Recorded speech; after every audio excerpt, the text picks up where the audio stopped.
সবাইকে, আজকে আমি শেয়ার করব what I eat in a day in Poila Boishakh. দুপুরবেলা মেনু থেকে শুরু করা যাক। ভাত, মাছের তেল, পটল, চিংড়ি, মিষ্টি দই, আর তার সাথে হচ্ছে টক দই দিয়ে রুই মাছ, মানে হচ্ছে দই মাছ।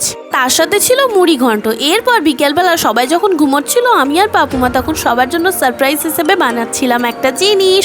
বলো তো কি? দাঁড়াও দেখাচ্ছি।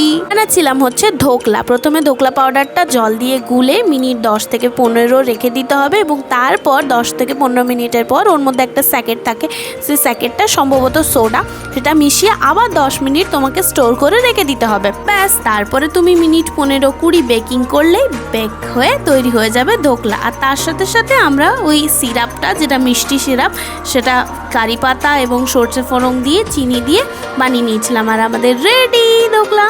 এই ব্যাটারটা দেখছো, সেটা অয়েল দিয়ে গ্রিস করে, মানে হালকা তেল দিয়ে গ্রিস করে একটা পাত্রের মধ্যে গরম জল ফুটতে দিয়ে তার উপর এটা বসিয়ে দিলে 15 থেকে 20 মিনিটের মধ্যেই রেডি।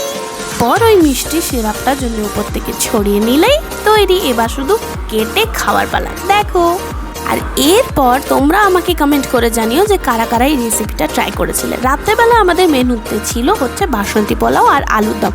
সেই হিসেব মতন আমরা এখন তৈরি করছি, প্রস্তুতি চলছে, আর ম্যাজিকের মতন 10 মিনিটেই তৈরি হয়ে গেল বাসন্তী পোলাও, আর তার সাথে হচ্ছে আলুর দম। বাঙালির শেষ পাতে মিষ্টি না হলে চলে, তাই না বলো? তো যাই হোক, আজকে এটাই ছিল আমাদের খাওয়া দাওয়া। তোমাদের কোনটা ভালো লেগেছে অবশ্যই কমেন্ট করে জানিও। টাটা।